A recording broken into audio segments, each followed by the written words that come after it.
What's going on, Wolfpack Nation? Hope everybody's doing well today. Happy Sunday to everybody. Obviously, as you could probably tell if you've joined us beforehand, got a nice little upgrade now. So got some actual nice backgrounds.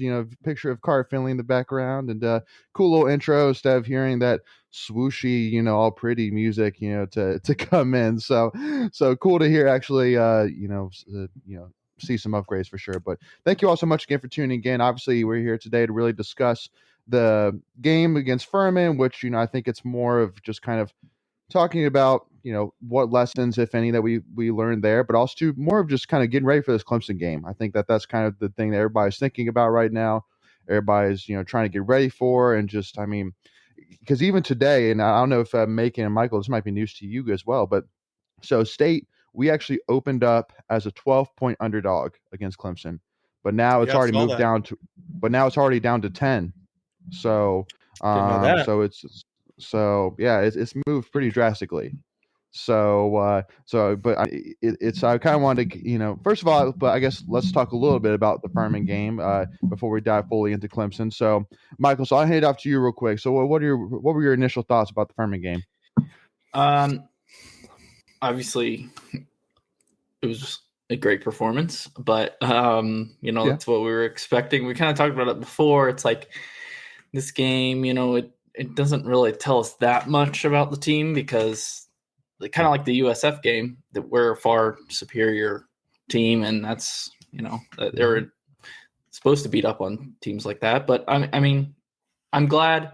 I think it could have been bad, like coming off that loss against Mississippi State. There could have been a hangover, if you will. But it looked like the guys got right back into it and pretty much was business as usual. Makes sense. Macon, what are your thoughts? It's pretty much the same thing. It was a game where I thought we clearly were the better team. I said going into this game, I did not think we really were going to learn much because, this is Furman we're talking about. So the good thing is, the takeaway, we whooped them like we should have. And we took care of business and we dominated them. Probably could have scored more points if we left the first string in. And the only touchdown they scored on us was on the second string defense. I think my main thing I took away from this game was that, Leary looked pretty good again. He didn't. I mean, he had his passer rating was 188 plus. That's one of the higher numbers I've heard of. And 3 touchdowns, 259 passing yards. He was 23 for 29. I thought that was really good. We had 500 yards of offense, just barely over. Only 3 penalties. Very similar performance to how we had against South Florida. I thought it was nice to see us distribute the ball. I think early on I heard the commentator make a point. He said, Devin Leary, I think at that point he had 9 completions for 99 yards, but he had been distributing the ball to 7 different receivers on those 9 receptions. So he could really get the ball out well, I thought. Yeah, no, I think overall I was pretty overly. I wasn't thrilled in terms of I didn't necessarily leave that game going, oh my gosh, like Leary was incredible. But I thought he was solid. He made some great throws. Specifically, 2 that come to mind were actually both to Thayer Thomas. One was kind of a thread the needle between 2 Furman defenders that actually Thayer dropped, but I mean it hit him right in the chest, and just Thayer couldn't hold on to it. And then the touchdown in the far right corner on the Murphy Center side for a touchdown to Thayer Thomas. I thought that was a dime for sure. So, I mean, I think the biggest thing for me is really for the receivers to, because I was actually kind of speaking about this with some family of mine, and one thing that I was saying was that Leary, even though he didn't have, I wouldn't say a terrible game by any means against Mississippi State, but he wasn't having his best, and unfortunately the receivers weren't really. Again, it just wasn't really clicking between the receivers and Leary against Mississippi State, and to see Anthony Smith get his first touchdown. I think that was his first Yeah. touchdown. That was huge. That was I think Smith and Carter and Rooks are the future of this receiving core. I think after CJ Emeka and Thayer move on, I think between Carter, Rooks, and Anthony Smith, I think that is a solid trio of wide receivers right there. So, Yeah, I and then agree. obviously, yeah, and then the other big thing which I thought too was that, I mean, defensive wise, solid, and also too, as a side note, thank the Lord that Drake Thomas stuck around. Yeah. Oh my gosh! I saw the flag come out. I said, "There's no way. They're not about to do this. They are not about to do this. They're not about to do this." Yeah. And thank goodness they took that away. Yeah, that was. I'm glad they got that one right. I know you were at the game. I know Layton was at the game. Michael, were you at the game? Yeah, I was there. So I was the one watching on TV. I don't know if they showed the highlight. I'm sure they did, but it was nothing. It was nothing. I was not at the game. But it was barely anything. So. Yeah. And then the only other thing too, which I thought was impressive, was again Bam. I think that for him to obviously, I think, come out obviously and have that fumble to start off the game. Yeah, I think I think us State fans. What's up, Justin? I think us State fans immediately saw that and went, "Oh Lord!" What's going on with Bam? Is he just like losing his touch? Like, what's going on with him? And then for him from then on out to have 11 rushes for 104 yards, so almost 10 yards a rush was super impressive. Was breaking a ton of tackles every single time he ran the ball. So was a great bounce back from his rough start for sure. So hopefully, hopefully that's kind of a confidence builder heading into Clemson. So because we definitely need him. Coaches better have him run through some drills where they're just smacking his arms and hands, making him hold on to that ball.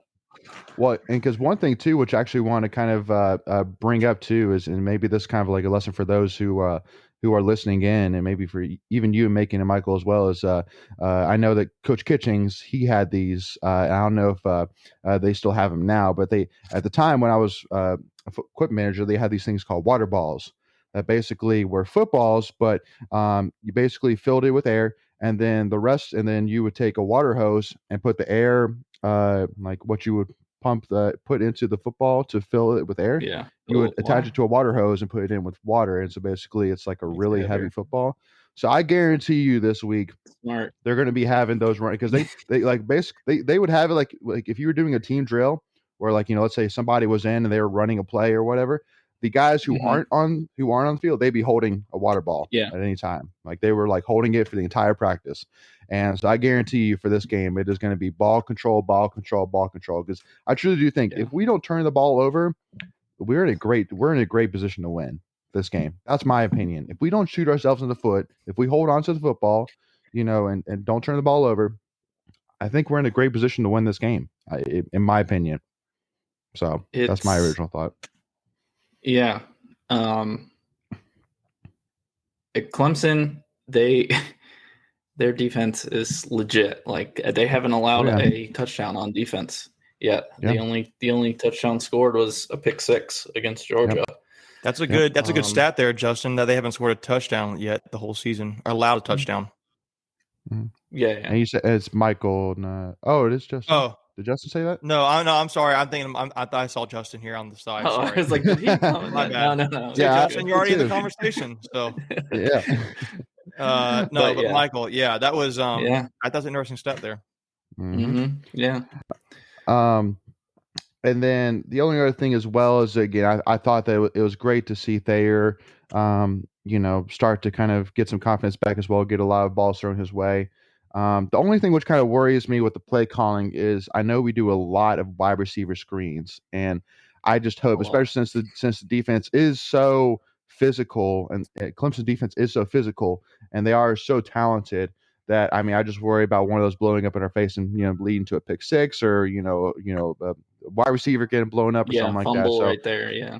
But hey, knowing Beck, I wouldn't be surprised if that was kind of a let's put this on film. Let's put like a ton of wide receiver screens on film. Yeah. And then like the first play, we're gonna do like a fake wide receiver screen, and then the guy who's blocking will just go for a go route and then boom, hit him over the top, I would something like love that. So we'll see. Benjamin says Bam needs to be benched for Clemson. Let me explain. There is no sense where you start. Your star back should fumble in back-to-back weeks, trying to show off time for Jordan and Ricky to get load of the carries. I mean, I and make Bam learn his lesson not to fumble, and we need to start Ben Finley next week. Those are two bold takes, my friend, for sure. I mean, so first of all, when it comes to Bam, I mean, that guy's a stud. I mean, he is a stud running back. Even from the first time he stepped on the field at NC State. So I would definitely say that, because also too, again, I think that between Ricky, Jordan Houston, and Bam Knight, you have a great tandem of running backs that all offer different skills. Bam is more of your all around, all purpose back.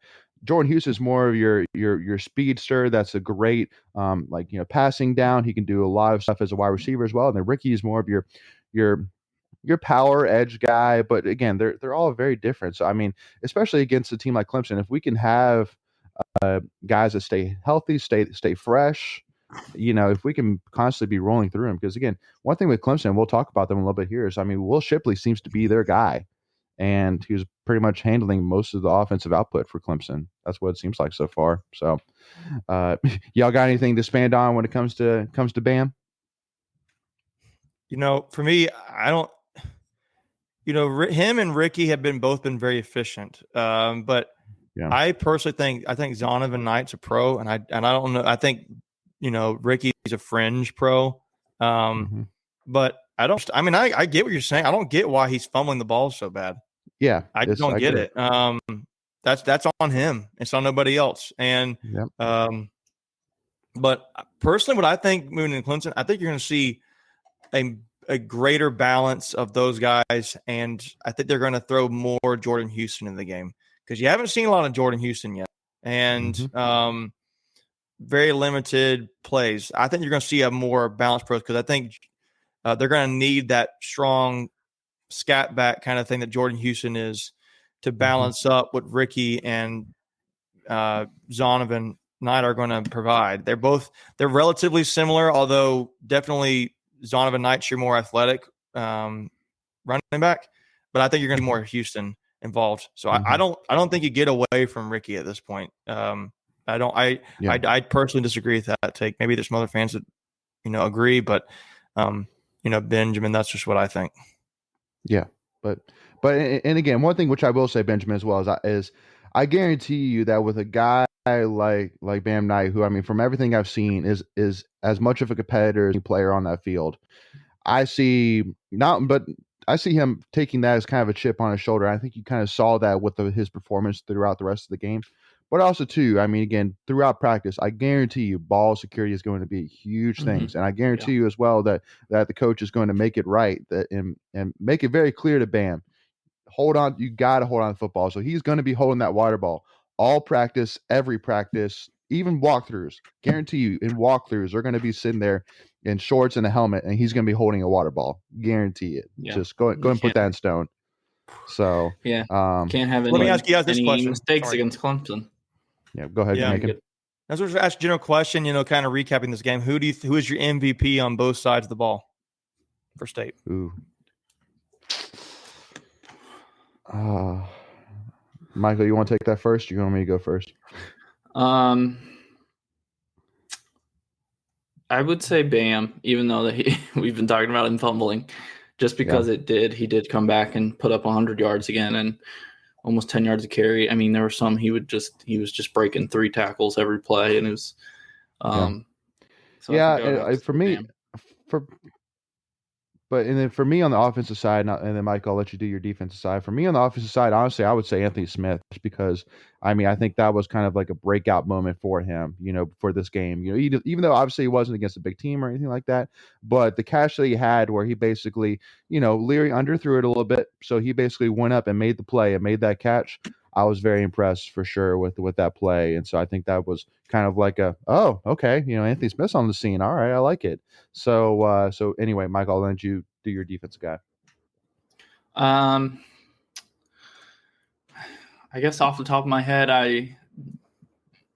the only person I would say that I remember like a standout play. That's basically all I'm basing it on was Derek Pitts. He had one pretty good, huge pass breakup. I mean, I think he had. Let me see. I mean, yeah, he still had 4 tackles, but yeah, I remember one play. It was like the one drive that Furman had a little bit of offense going against our first team, and he had a big deflection there. So yeah, I think he played pretty well. And then for me, I mean, this might be a little bit biased just because of one play, but Isaiah Moore, he had one hit at the beginning of the game on, I think it was the quarterback, and he just smoked the quarterback, and that was an amazing hit. But besides that one play, I would say that Devon Betty actually, as a freshman, he was impressive. He had 7 tackles, 2 solo tackles. I thought he was impressive for sure. Again, as a freshman, so that's why I would say. What would you say, Megan? When you look at the numbers, you have to go for on offense. It's either Leary or it's Bam, in my opinion. Leary was 3 touchdowns, no fumbles. No, I don't think he fumbled the ball. Maybe he's the first. No, I don't think he did. So then, no interceptions, 3 touchdowns, 269 yards passing or 59 yards passing offense, and very high QBR. So I would say it's that. But then Bam had 11 attempts for 100 plus yards again. That's 9. I think he was 9.5 yards on average. So you're basically saying, again, that's why I kind of disagree with the take on, do we move away from Bam? I mean, he averaged almost 10 yards a rush. Yeah. So granted, one of them was a long run, so that standard deviation would be a little off. It would be a little skewed, but that's why he's the main guy. I mean, Ricky didn't. Ricky was, I think, he had 8 attempts for 41 yards and a touchdown, so that's really good. But for defense, I've been trying to look back over here and see how we did. I tend to go a little bit back to.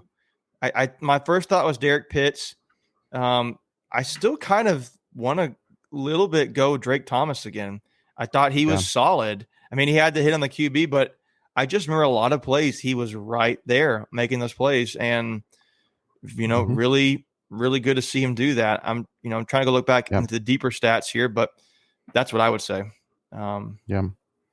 Yeah, and I know for me too that, kind of thinking back when I said Anthony Smith, I would kind of call that more as the guy that really impressed me the most on offense, really than MVP. But, I was trying to say a different name because, I mean, Bam and Leary are the 2 obvious choices, but, I was trying to highlight somebody a little different. So, yeah, I'm going to add in what you're saying. I think, Leighton, you said Devon Betty or Devin Betty. I think you said Devon or Devin. We'll find out, but anyway. Yeah. I'm going to call him Devin Betty then. Him and Drake were the 2 leading tacklers on the team this game. Both had 7 total tackles and both had 2 solo and 5 assisted tackles.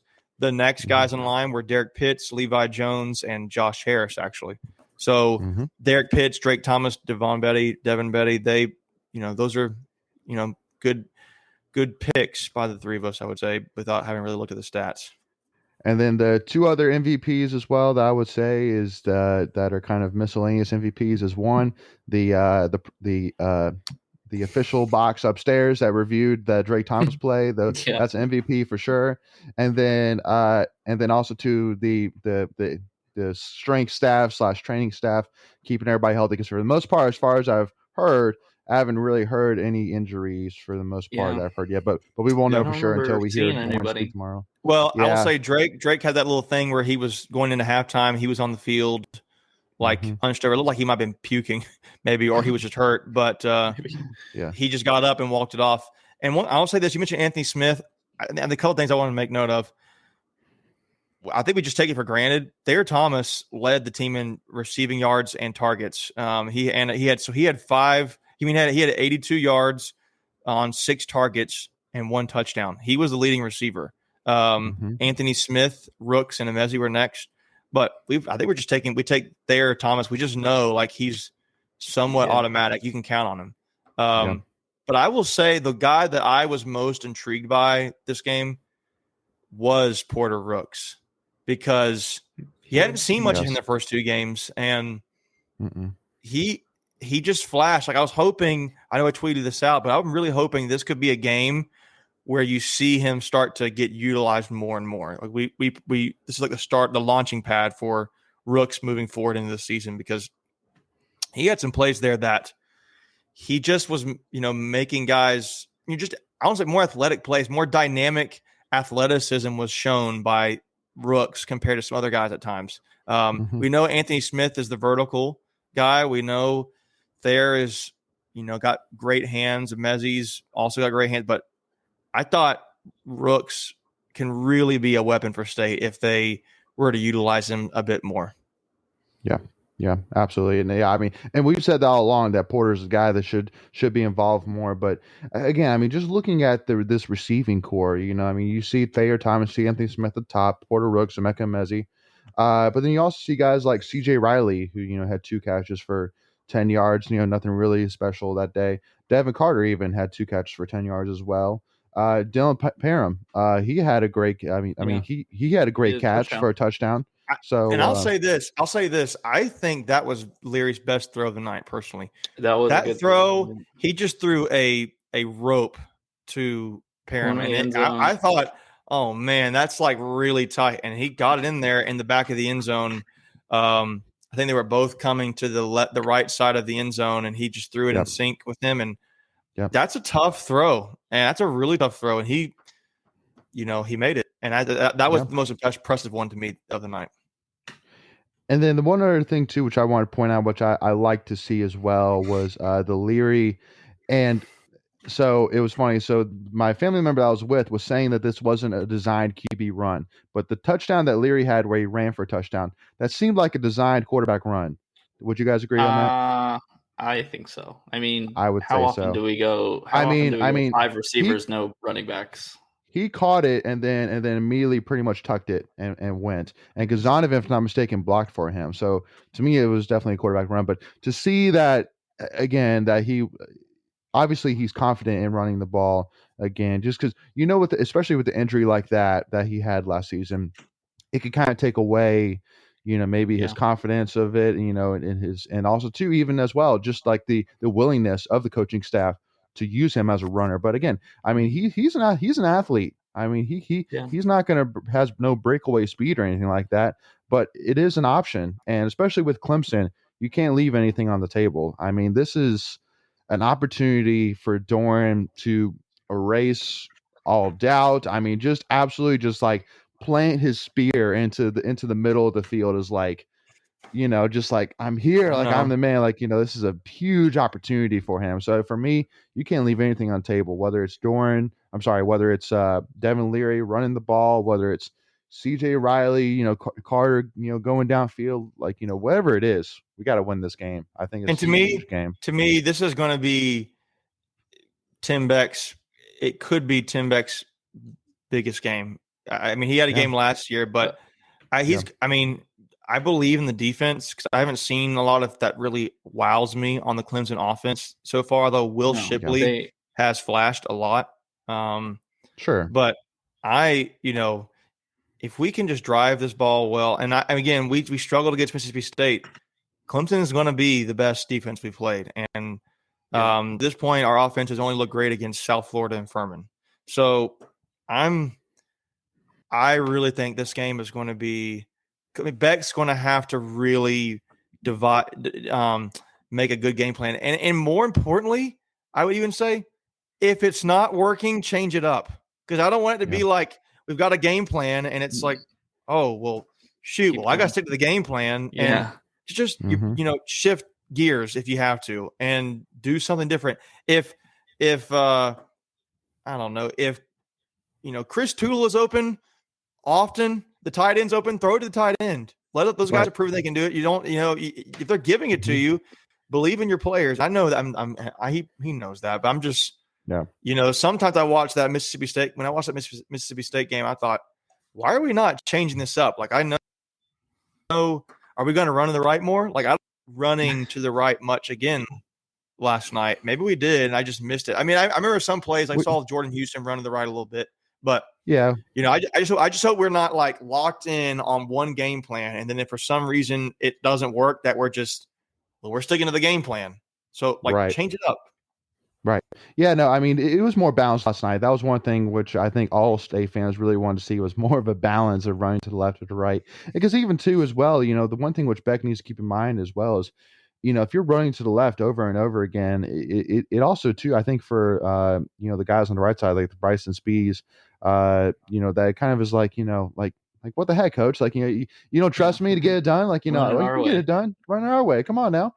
And so yeah, I mean, I think I do agree. Like we paid Tim Beck. I mean, he's getting paid a lot of money. He's getting paid a lot. I mean, to be offense coordinator, and we had high hopes for him coming to Tennessee State, and I think this is where hopefully we see some a bigger return on investment, and hopefully have a big game, because I mean I think that for the most part the defense will be able to control the Clemson offense, so they aren't scoring like 40, 45 points or whatever. I think that they'll keep it manageable, and then I think if the offense can make plays, then I feel confident.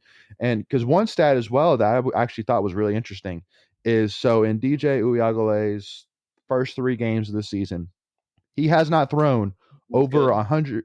He has not thrown over 180 passing yards in one single game. He's not throwing over 180. So what's the rushing yards then? What's the rushing yards? Do we know? For DJ? No, like I'm talking like, so if he's not throwing the ball, that tells us they're going to run the ball. Yeah. So I looked it up earlier. They have in 3 games, they have 960 total yards of offense. DJ has thrown for like 425 yards. So like 550. And that's against Georgia, Georgia Tech, and South Carolina State. South Carolina State. And 500 of those yards came against South Carolina State. Yeah. Interesting. He's only thrown 1 touchdown and 2 interceptions. Well, that to me doesn't tell me he can't. I think that doesn't mean, when I think of that, it's not like, I think we're better than Georgia Tech for sure. I just don't, Georgia is really good at defense. To me, that tells me we need to contain them in the run game. And that tells me the linebackers are going to really need, but I mean, the defensive line needs to step up. But the linebackers, we need to have a heck of a game, I think. And Drake Thomas and those guys are going to have to, I think. Yeah. Yeah. Well, because, one thing too, again, I think that South Carolina State game, that's where most of the rushing yards came from for Clemson this season.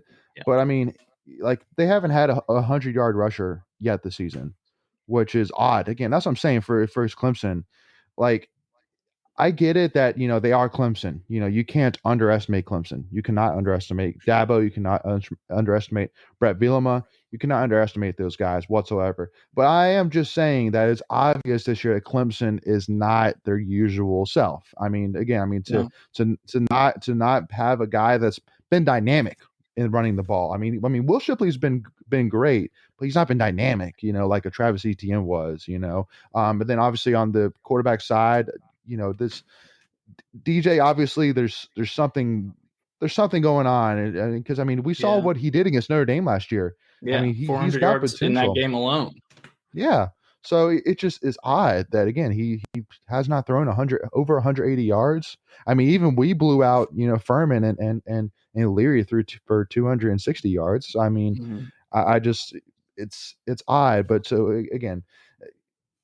By no means. That's why by no means am I sitting here saying, "Oh, we're so gonna beat Clemson." Like this is we got this. Like because in day, it is Clemson. But what I am saying is also too, it's going to be at Carter Finley, and I truly think that's going to be an advantage for us this season. I truly do. I mean, I think it's. Go ahead. State fans see the potential. State fans see the potential. They look at this game and go, I think we got a chance this year. I mean, to me, it's like that movie's like, so you're saying there's a chance, Dumb and Dumber, but you're saying there's a chance, yes. But to me, my thing is, I think State will cover a 10-point spread. 10 points is relatively tight. So I think that's a score. I think State could. I makes me nervous. I always hate gambling against, betting that State's going to potentially beat Clemson. But to me, I'm betting us. Okay, we're gonna commit to stopping the run and seeing if they can beat us through the air, because basically, can your receivers for Clemson, step up, because it doesn't sound like they've been crazy good. No. I hate saying that. To me, I know. this game is going to be won to me with the matchup's going to be our offense versus their defense. I think it'll be fun watching our defense, try to shut them down and contain them, but the key will be our offense against their defense. Yeah. But that's what I'm saying. I'm sorry, Michael. I've been talking a lot. You go ahead. I'm sorry. I was going to say, yeah, I think it's definitely going to come down to if we can move the ball against their defense. I think we'll be able to hold them somewhat in check on offense, because, like we said, our defense played well against Mississippi State. I think the total, Vegas has it at 47 right now, so they expect to be low scoring too. Wow. There's like 44 points or something like that.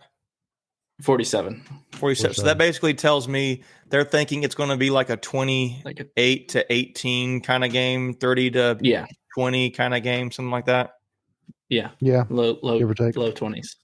And I think it's set up like this is our, at least in probably 4 or 5 years since we lost them in overtime, this is our best shot at beating Clemson right here. So I'll put it out to you guys. In my opinion, and this is kind of, again, this is by no means hating on Doran whatsoever, because I think everybody knows by now that I'm definitely a huge Doran supporter for sure. But looking at this game, thinking through it, like, what else could you possibly want as a State fan? Like, what better setup could you have in it if you're NC State than with this game? You're at home. You have talent, you have experience, you have depth. You have a Clemson team that obviously is struggling, that isn't really dynamic offensively. So, you feel like that we're going to have a lot of opportunities to kind of push the momentum pendulum our way. And it's a primetime, 3:30 game, not like a noon game or something like that. And so, for me, I truly kind of see this as kind of like it's even, I hate even saying it, but I really do see it as kind of like a make or break game for Doran, just because, again, if you can't do it this year, when are you going to be able to do it? Like, this is, I don't really know if it's ever going to, if the opportunity is ever going to get better than this season. And if we do win, I'm sure there'll be people who say, well, Clemson's having a down year and it's not their best year. It's like, well, when Clemson's at their best, we're probably never going to beat them. I'm not going to apologize for winning, though. I'm not going to apologize for winning. It's like, I know. Who cares? That's what I'm saying. You always have beaten us. We're going to get this one, and we don't care. Exactly. But I don't know. I don't know what the stat was, but I think they've won like 30 something straight ACC games. Like they've the last loss. And you know what? You know what? It may be 31. It may be 31. It's just like it very likely will be. It's just, you make a. I think it's a game. I don't say it's going to make or break Dave's career, but you've not had as talented of a team as this since that year.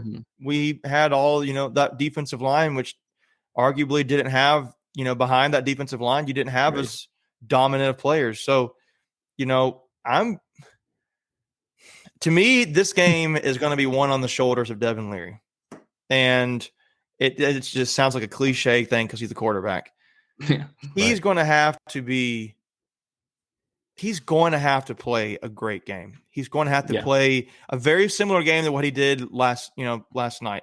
He's going to have to make all the right reads. He's going to and the offensive line is going to have to do something against their defensive line. I know they've got like Brian Breesy and a few other guys on their defensive line that are solid. They're great players. They'll be pros someday. Yeah. But they are going to have to figure something out. I don't know where the loophole is in their defense. I don't know what their numbers have shown, where they rank, but man, they're going to have to figure something. I do believe they're going to utilize more Jordan Houston in this game. I just think it's going to be, they haven't shown that side of it yet. I think they're going to just utilize him some more, make it very like a 3-headed attack on the rushing side of things. Yeah. And yeah, I'll I say mean, this. I'll say this one last thing. This is a go game ahead. where I'm okay with Devin Leary diving into the end zone. Yes. That's what I'm saying. You cannot leave any stone unturned. You got to put all out on the table because, again, I mean, I especially unfortunately with the terrible news, and I mean, we hate that even happened with Phil Dracovic at Boston College and him being out for the season. I mean, the ACC. I mean, the only other team that I'm really looking at on the Atlantic side that was really contending is Wake Forest. I think Wake Forest looks They're looking good. Yeah. Not great, but they're looking good. They look like a good team this year. But I mean, that's Dave Clawson. I mean, Dave Clawson's gonna have good teams. Yeah. But I'll tell you what. Side note: Florida go ahead. State looks like garbage right now. And I want to put that out First to you. I want to put that out to you real quick. I know we're talking about NC State, but would you? So all right. So they play Louisville this week. If they go 0-4, does Mike Norvell walk out with the job? Yeah. He's not fired. so? He's not going to get fired. Yeah. I said at the beginning of the season, I know y'all, I think particularly when you're like, really, when I said this, but I think if he doesn't, I think this is last year. I didn't think he was going to do well at Florida State. He hasn't done well the first two seasons. You know, to me, it's looking more and more ridiculous why they let go of Jimbo Fisher. But yes, that's why I don't feel bad for him. Yeah, go ahead, Michael. On Mike Norvell, this is his third year, right? Yes. I don't think he gets fired if they lose the next game. No, but but let's look. The seat becomes instantly really, really hot. I mean, it's just to me, supremely hot. They are a national championship winning program in the last decade, and they're not going to put up with it. 3 years of basically sucking, and they're not going to put up with it. And same kind of thing, I think with Virginia Tech. I think you're going to see Mike Norvell and Justin Fuente lose their jobs this season. I think it's just going to. I mean, I got a special place in my heart for Virginia Tech. My wife's a Hokie. I lived in Blacksburg for a little while. I didn't go to school there, but I lived there. I just think they are. I think Mike Norvell is in trouble.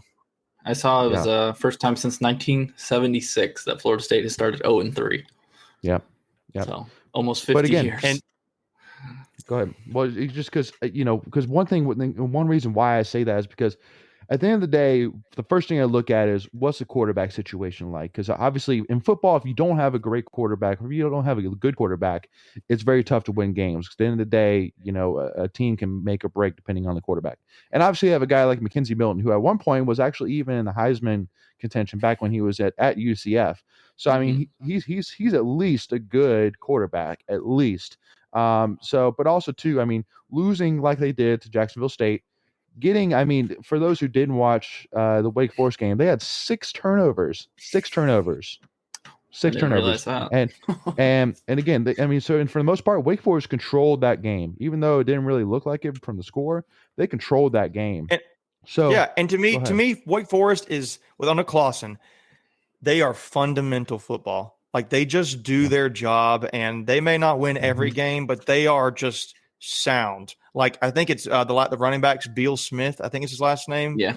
And I think he was the top returning rusher in the ACC. And then Ja'Cory Roberson, we recruited him at State. He picked Wake Forest. That guy can play some football. I don't know what his stats were, but they've got 2 of the better players in the ACC and Wake Forest team, and they just play sound football. And to the life of me, I don't know how Dave Clawson's not gotten hired out of there. That's we are definitely on the Dave Clawson train for sure. Let me ask you this question: we're 3 games in. Who is the real deal in the ACC? Who do we know for certain is okay, we know Florida State is bad. Is that true? Do we know? Yeah. Do we know that? Do we know that Clemson is legit? Do we know that? Do we know what would you say? What are the most certain things the teams we know who they are in the ACC? Does that make sense? Does that make sense? Yeah. I know what you're saying, but Miami I would say is not. I think I would agree with that. We talked about Miami first. Mm-hmm. I think they've proven that they're not what they were last season. Yeah, Derek King has been not great.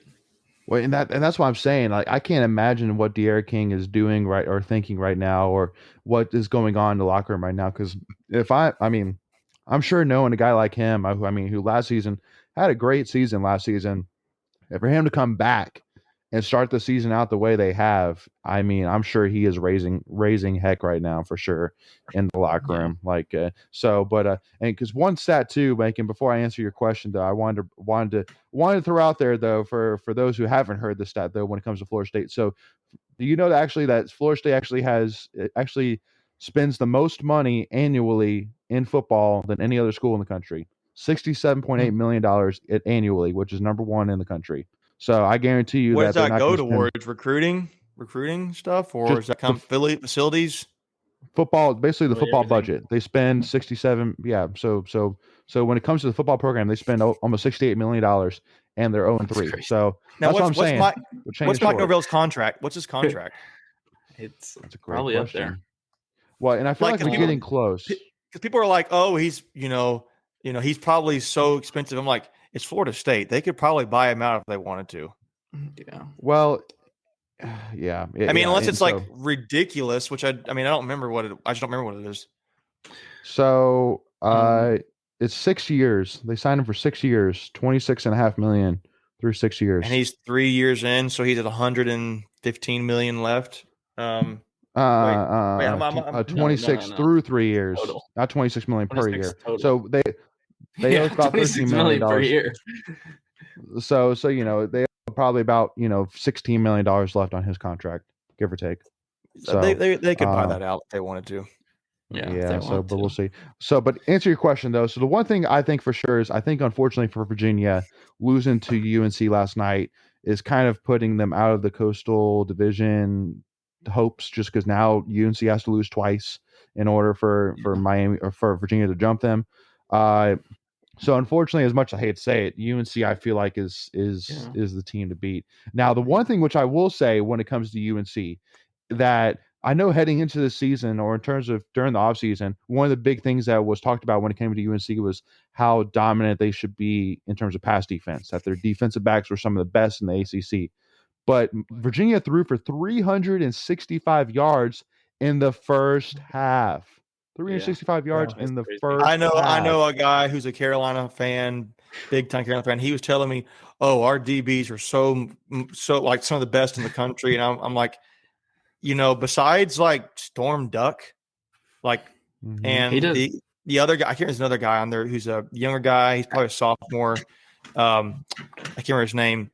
Like, they're not. I mean, they're solid, sure, but like you just said, Leighton, like they are porous at times.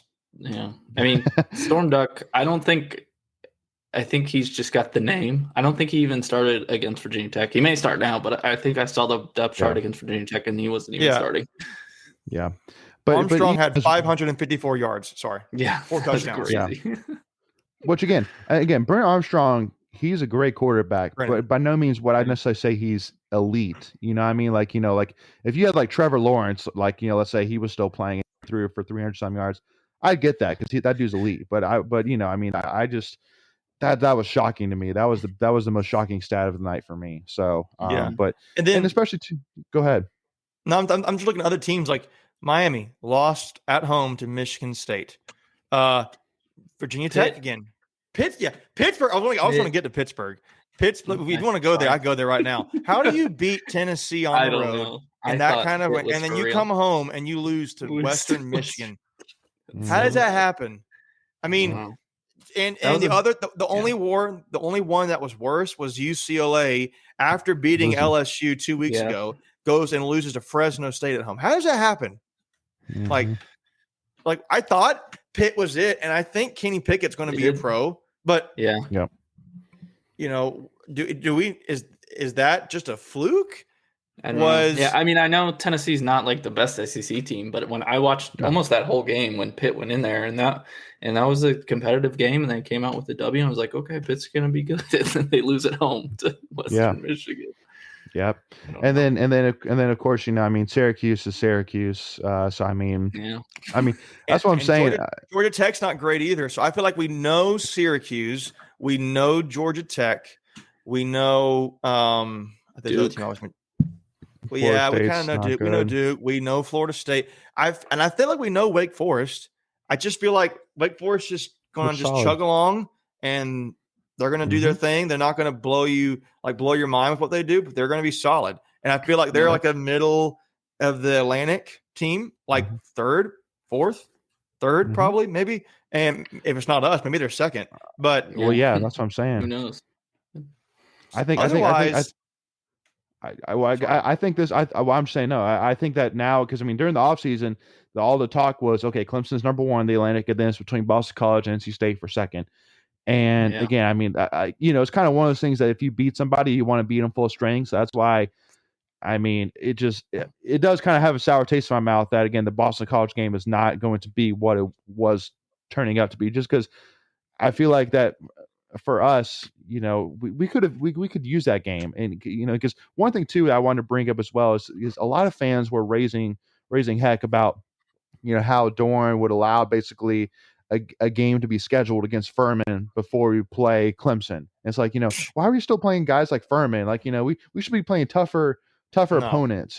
But again, I mean, let's put it this way. If we were facing like Virginia, or a Wake Forest or something like that, like a mid-tier team after Furman, then we wouldn't be having that conversation. But it's just because we drew Clemson with our first ACC game, which, I mean, who'd have thought? We it's don't just we don't pick the ACC schedule, right? So I mean, and like, who'd have thought? also not Furman, obviously, but like games get scheduled so far in advance, Years in advance. and years. Like USF was not too bad probably when we scheduled them, and then they're like one of the worst FBS teams now. So my thing too is look who Carolina plays right before they play us the last 3 years. They play Cupcakes. I mean, they played Wofford before they played us last year. I think it's Wofford, and it's like, to me, I don't blame a team if you think it really matters to you and you want to schedule it. I don't think it's a stupid thing. I think it's a win. Miss Kathy, I like it when I get wound up, because I'm getting pretty passionate over here, and I love you too. But I'm just telling you what, I don't mind it. I mean, to me, it's a win. It's a non-conference win. It does not contribute to your conference record. It's a win. And at the end of the season, they're not looking at, you mean they will for rankings to some degree, but postseason play, they're looking at who did you get the wins or did you not get the wins? And I'm just, I don't know. Well, because again, for me, for this season, and that's what I'm saying, our focus should be winning AC championship. Period. Like bowl games, BCS bowls, college football playoffs, all that jazz. That'll come. But if you win but again, you got to focus on winning AC championship. Period. Because that is something that has not been a part of NC State football in quite some time. And that is something that Doran came to NC State and said. He put one pack, one goal, which is a united mission to win a championship, not a united mission to get a top 15 finish, not a united mission to get to the college football playoffs. It's a united mission to win an ACC championship. Period. And so, I mean, again, if Furman, helps or hurts us, whatever that is, then so be it. But at the end of the day, hey, at biggest, honestly, we are heading into Clemson now with basically, no major injuries that we feel like that have really affected us in the long term. I know that not having Peyton Wilson, obviously it hurts, but obviously between Drake Thomas, between Isaiah Moore, Levi Jones, Jalen Scott, we got options. We're not crippled. So we're heading into this game. We're heading into it at home. We're heading into it. I feel like, because a lot of people were hating as well, saying, well, in third quarter the stands were empty. We were up 38-0 at halftime over Furman. Like, I agree with that. I feel like, to me, this stuff now, to me, it's like, okay, I'll put it this way. If we get to the Clemson game and it's 28-17, 28-12 Clemson, say something like that, and coming out of halftime, fans who leave, I feel like, is really sorry, because it's like, you guys realize that they need you to come back. Like if you don't believe in them, how are they going to believe in themselves? Yeah. And Right. to me, I feel like there's going to be the fans out there. Oh, well, here comes another Clemson game. And guys, like the comebacks that you see that are historic in college football, I'm not saying it's going to happen, but I'm saying they don't happen without fans. And I mean, obviously, you see game stories like Appalachian State at Michigan, which is crazy, or Jacksonville State at Florida State this season. But you need the fans there, so you got to stay. I mean, even if you're losing, you got to stay. I mean, if it's like 45-7, then that's different. But I get that. But if it's you got to stay. You can't be just like, unless we're winning, then I'll be invested. To me, it's like a casual, lukewarm NC State fan. If it's somewhat close, which I think it will be, especially against Clemson. I mean, I don't really have a problem with it coming back from that Furman halftime game and it being half empty. Well, and I understand that obviously going into the Furman game, a lot of NC State fans had a sour taste in their mouth because Doran obviously put a lot of focus on fans to make sure that they stick around, come in and stick around for games, but then he loses Mississippi State. I get that. But I'm just saying, at the end of the day, this is a huge opportunity. I guarantee you that this team, this coaching staff is going absolutely all in on this game, which is a cliche because that's Clemson's phrase, all in. But I guarantee you that they are going to be focusing all week, even from the moment probably the game was over, on, okay, we beat Furman. Now it's time for Clemson.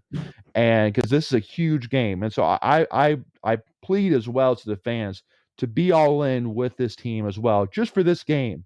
And because I guarantee, I truly do think that if we all, in terms of the team, the coach staff, but also the fans, go in all together into this game, doing everything that we can to win, whether it's screaming louder, staying longer, whatever it is, that we'll see hopefully the benefit of that when the clock hits zero. That's all I'm going to say. That's truly my thought.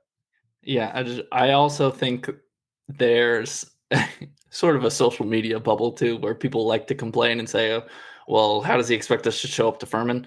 In the first quarter against Furman, the stadium was like 95% full. So it was a great crowd. Yeah, it's great. One part of me, like 1% of me, is worried about. We've been playing all of our games now at night when it's a little cooler. It's gonna be 3:30.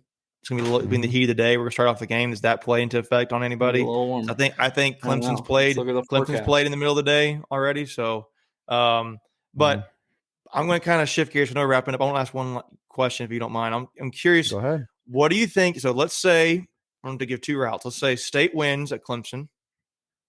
What are your thoughts coming out of that game? And then if State loses, what are your thoughts coming out of that game? I mean, to even think about winning, going forward. I mean, let's start with losing because we think that's more realistic. So, what are your thoughts coming out of that game if we lose? Michael, go ahead. I'll let you go. Yeah, thanks. Again, it's kind of technically that's what's expected. Sure. Not that I won't be disappointed, but I don't think by any means a loss to Clemson ruins the season. No. Yeah. But yeah, I mean, for me, again, I think that honestly, that week 3, I think taught more necessarily about what we're fixing in Clemson rather than necessarily what we are. Just because, again, if Clemson destroyed Georgia Tech, that's probably all of us expected. I would probably go into this game like, we're probably not, we probably shouldn't win, and that's expected. But I'm telling you, I mean, I just look and I go, man, we really need to win this game. Yeah, we just need to win this game. So I think for me, again, obviously there's a lot of depending on in terms of how well did we play, how many turnovers did we have, Well, yeah. So let's just say it was an average loss. yeah. Okay. So let's say we lay out. Let's say it was, a close game and we lost by like a touchdown or something like that. And we couldn't pull it out. It was a close game, but we couldn't pull out, which I would say is maybe probably what would be the average in terms of thought. So let's say that happens. I mean, 10 point spread right now. So touchdown. Then I think for the most part, assuming also too that there are some bright spots out of it, that you got to look at as, there's still a lot to play for this season. Obviously there's a lot of big games still on the schedule, and it's I guess something that I guess we'll talk about more once we get there. Because for me, it's kind of there's just so much going through my head in terms of what there's it really just depends what we see. It really depends what we see. So that's kind of my thoughts. Making I don't know if you kind of maybe have more, but for me, I'm just kind of at a loss because it really just depends on what we see. That's really my thought on it. I mean, I know it always will. I'm Yeah. just saying, generally speaking, if we come out of this with a loss, Yeah. then I feel like you have to adjust your expectations on this team because you're now 2-2. Your Mhm. best wins are against your worst teams to this point, and your Yep. losses are against the only legitimate competition you've had, in my opinion. Yep. I think at this point, you're like, okay, we're gonna have to settle somewhat for a bowl season. I feel like, unless we win out, which I don't think would happen. I don't know. You got to play to win every game because maybe somewhere down the road, Clemson loses a game or two to somebody else.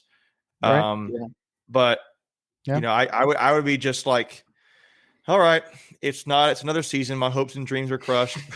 So that's what I would think. And if it's a tight game, like we lose by like one turnover late or something like that, yeah, I'm going to be pretty frustrated again because I've seen this before. Miss a game-winning field goal. Now let's overtime, lose overtime. Yeah. Shut it, Michael.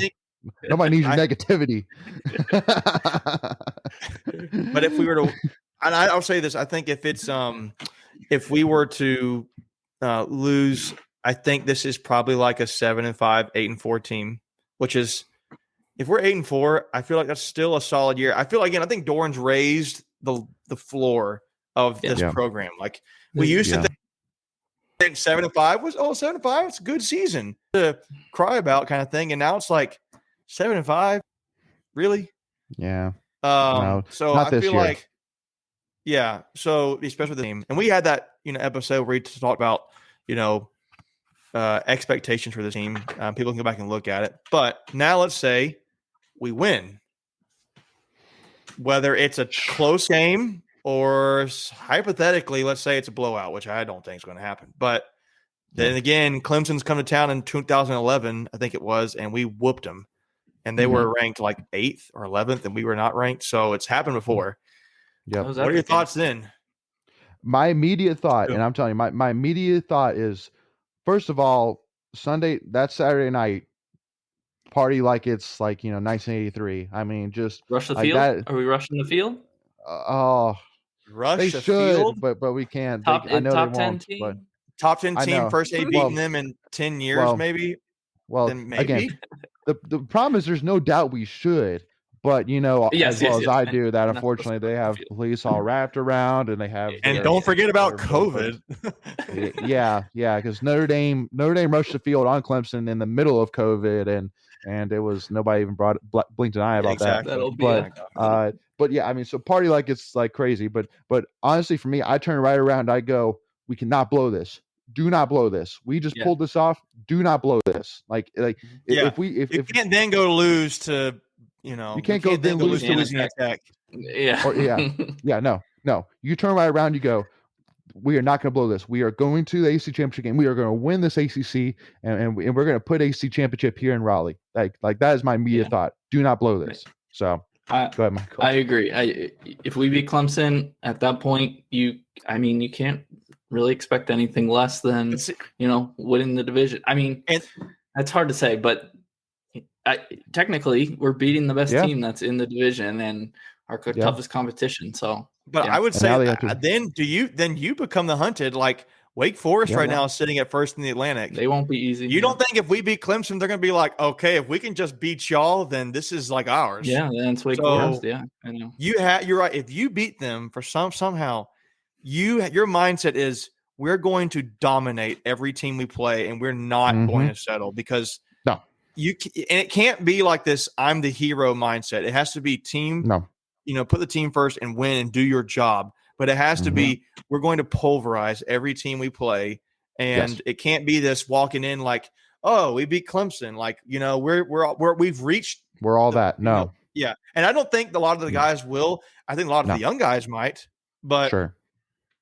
No, yeah, no. I'm getting fired up about it just because like with NC State. I look at Russell Wilson in 2010 where we beat Florida State on that just saving grace of a fumble by Christian Ponder to win the game, and unfortunately we blew it by losing to Clemson and then losing to Maryland. And so I look at this and I go, we are not going to blow this. We are not going to blow this. So I worry about the team. We've never been in that spot. Like in a long, well, not never. It's been a long time. I worry about that. If that were to happen, I was like, it's kind of like, what do I do with my hands, kind of thing. It's like, I did it. What do I do next? Kind of thing. So that's what I'm worried about. If that were to happen, do I think it's going to happen? If I do this, no, I don't. But it could. It would be a very NC State thing for it to happen, though. It's set up for us to take advantage of. Now the other thing, though, more so than in any year recently. Yeah. Sorry. No. I'm sorry. I'm just hyped right now because I'm thinking in my head like, what would I do? And the first thing I would do, man, I would pay whatever it takes to be in that locker room after that game and to watch Doran, because just like he always does, whenever he has a big one, he walks in. All right, let's pray. They pray, and then he's all cool and collected. And then once they finish, how about that Wolfpack? And I mean, just oh my gosh, I can't imagine how about that Wolfpack after if we beat Clemson. And then I truly see him doing something along the lines of talking about how big that win was, but then turn right around and saying we are not going to blow this. I do truly see him getting piped up and being like, this is it. We are getting it done one way or another. Period. We're going to crush everybody, just like Macon said. So so here let's I know it might be a tough thing to do. But let's hear some score predictions, y'all. Let's go. So Michael, I'm gonna put you on the spot, man. Okay, I'm Black. I'm gonna put you on the spot, man. Give me a score prediction. You want optimistic or realistic? Realistic, I guess.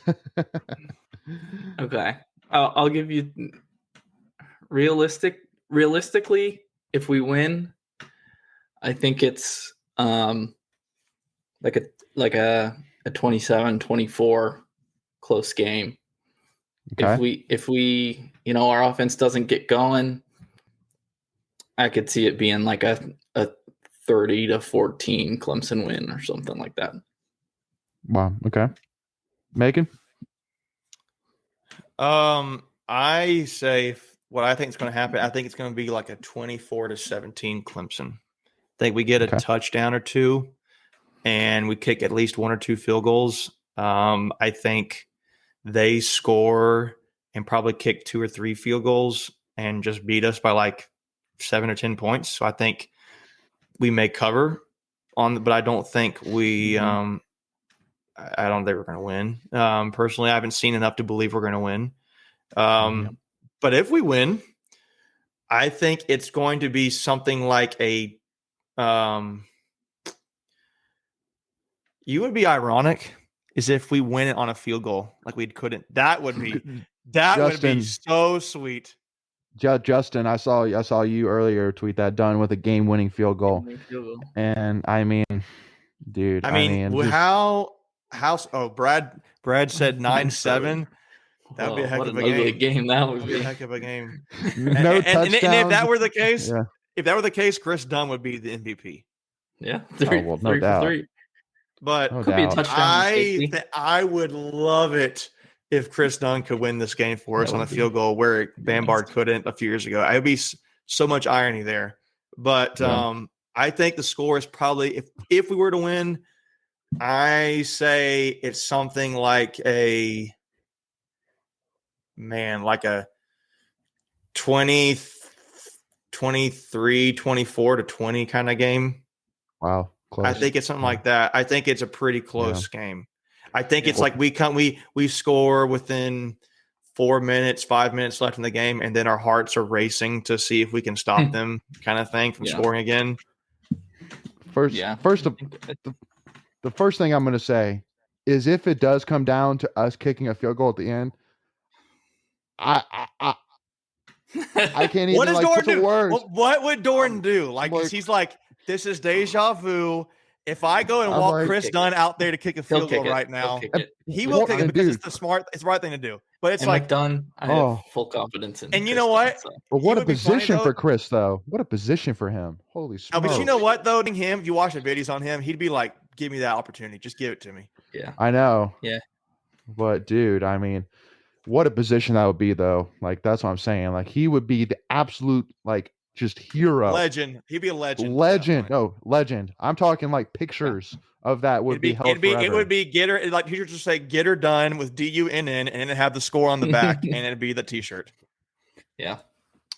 We are holding on to that idea, so appreciate that, Macon. You're welcome. Yeah, I think we all agree if we win, it's going to be close. Like, I don't think we blow out. I don't think their defense is too good for us to blow them out. So, but you never know. Hey, but again, I think the reality is we'll fall short. Personally, I'm trying to temper my expectations because I don't like this. I know. It's fun to talk about it because it's like, yeah, we can talk about it, but I know ultimately the pain's going to really hit hard. So. Yeah. I think we're going to fall short. Like I was my preseason prediction, and I haven't seen anything to think it's going to be different. Yeah. But man, the what if scenarios of Dunn kicking a field goal would just be like, that'd be like that. That made my heart so happy. You know, one thing I think that should happen, and because I'm thinking in my head going, what? Because I mean, I know this might be like really small, but in a game of this magnitude, I think it does play a factor, especially since you are playing at home. Is what uniform combination are we wearing? And I immediately think in my head going, come on, no, what? Dude. Well, no. But I'm just saying, like, because you know, like, what if like we bring back the all red, like for this game only? It's like it's like we're gonna make a statement. We're gonna wear all red for this game that we haven't worn in years. And I mean, they're gonna do something narrow done for it. They're gonna do like gray helmets, red jersey, white pants. We're gonna do something stupid. When was the last time we wore all red? It's been years. Like Mike Glennon? I feel like it was the Pete Thomas years. Yeah, it's been Tony a long Creasy. time. Yeah, so because I mean I know that's a uniform comment that a lot of state fans, including myself, would love to see again. And but anyway, the only reason why I bring that up is just because again, I mean, like at the end of the day, you know, momentum and hype is going to be a factor. You know, get the guys excited, get the fans excited. You know, but yeah, I mean, at the end of the day, I know it's not going to play a big deal, but I mean. At the end of the day, man, it's like, you know, it would be an interesting scenario. But anyway, so for me, for my score prediction, so I'm kind of leaning towards kind of the 24-17. I'm kind of thinking ballpark. That's what I said, yeah. Yeah, I'm kind of thinking that as well. Just because I kind of see a scenario where it's like we're up, Clemson has to drive to score a touchdown to tie the game. Kind of a scenario like that. I see that playing out. But you guys got to remember. The best teams. Like, what's the highest score against Clemson's defense has been 10 points. Yeah. Like, who are we? We really think we're going to score 17 on them? Maybe. I know. Georgia. I think only so. Scored 10 points on them. I mean, but we're playing at home. It would have. Again, that's why I said it would have to be. Everybody plays out of their mind. It has to be a win on Devin Leary's back. He's going to have to make every throw. Play calling. I mean, there's going to have to be there's going to be some incompletions. I get that, but like the shots that we'll take, like the deep shots, he's going to have to connect on them. He's going to have to. But again, this is Clemson's first true away game, and I think this game is going to be an environment just like Louisville 2017, where it is going to be packed, it is going to be loud, and even the ACC players said that the stadium is built so that literally the fans are literally within 5-10 feet of players at any one time, like they are close, and I'm like it is going to be loud, it is going to be insane atmosphere. So I that's why I'm saying I think that that our team thrives off of it and plays big, and I mean. And I'm seeing a great opportunity here. I got a question. We're going over, but I don't care. So, yeah. Besides the obvious Devin Leary, Zonovan Knight, or Drake Thomas, or who is a guy on each side of the ball that has to be a stud? Like, if you had to pick one guy, I just need this. Like, if I could pick one guy to play a perfect game, it's this one guy. Besides the obvious. Shaheem Battle. I think Shaheem needs. Because the only reason why I say Shaheem is because I see Well, because again, Justin Ross is their guy out wide. And Mm-hmm. I think that if you force everybody else to beat you, we're in a great position. I think if you let Justin Ross have a big game, it's going to be a long day. So that's for me. Because again, I think at the end of the day, it really does come down to, for me, keep the offense at bay, keep it within shooting distance, and let the offense make up for it. That's my Justin thought just for this game. stole both mine picks. So that's my immediate thought. But I also think Mine of are like none of these Tanner guys. Ingle. Yeah. I was So gonna say either corner or Battle or Ingle at safety. I mean, I think Nope. it's gonna be your DBs. Nope. And then on offense, but I'd say Thayer Thomas because knowing Tim Beck, he's gonna get some screens, gonna have to make a move and get loose, and also on punt returns. If he could return a punt for a touchdown, that would be huge. ooh, holy smokes, dude. Yeah. Don't even. Yeah. Mari Macon, go ahead. Let it out. All right. Defense. To me, it's the easy one. It's CJ Clark. Like, if they've been running the ball the whole time against, and they want to run the ball, I don't believe in their receivers. I mean, Justin Ross is good, but we have gotten no pressure hardly on any of the lines except this last game. That's I mean, true. it was against Furman and it was against South Florida and a bad Mississippi State team. I'm getting goosebumps thinking about it. CJ Clark's got to play like a man, in my opinion, or Durden, or I don't want to count on Davin Van because he's not a starter. I don't want to count on Savion, Daniel Joseph. Yeah, those it's guys. got to be CJ Clark. It's got to be the guy in the middle of the defensive line. It's got to be CJ. If I had to pick one guy plays an outstanding game that's not Drake Thomas, it's that. Because I think if we can get pressure on DJ and we can take out whoever, if it's Lynn J. Dixon, if that's the guy's name, or Will Shipley, we can just shut them down. We have controlled the line of scrimmage. And you're basically saying you're not running up the gut on us. You can run outside. But I trust Derek Pitts and I trust Tanner Ingle already as it is to play a great game. I trust Cheyenne Battle, and I just trust those guys. I trust Drake Thomas. But if I had to pick, it's CJ Clark on defense. Now, offense, I'm kind of torn because I want to say it's got to be I'm thinking like Bryson Spees, right tackle. I'm also tempted to say Devin Carter because I'm thinking like the way I'm thinking about. I know Thayer Thomas is going to get his. He's just good. I mean, unless their whole mantra for Clemson is take away Thayer Thomas, like take him out of the game. I think that's what they're going to do because I think he knows that's Devin Leary's security blanket. Yeah. Either Emezi or Carter's going to step up. And if I had to pick one, I believe more in Emezi because I've seen more than I have Devin Carter. So but it's either got to be Spees or Carter. But to me, it's the defense. Defense, it's 100% CJ Clark, in my opinion, because it's if they're going to run the ball like what's his face had Will Shipley had 2 rushing touchdowns last week against Georgia Tech. Mm-hmm. I mean, who's going to stop that? I mean, who's going to stop and run the gut? I mean, we have proven to no one that we have an elite defensive line, and I already believe in the linebackers. So I believe in our defensive backs. I don't really have much belief. So if I had to pick one, I'd pick CJ Clark. Well, because one thing too, which I want to point out too, is actually in the Georgia Tech game. So after Clemson held Georgia Tech's offense to not score when it was 4th and goal or whatever, Clemson basically tried to run the ball, and Will Shipley fumbled the ball in the end zone and recovered it for a safety. And so the reason why I'm pointing that out is, keep in mind again, he is a freshman still. He is a super talented player, but he is a freshman. And I think between that and this being his first true away game experience, I guarantee he's never been in an environment like we're about to provide him on Saturday.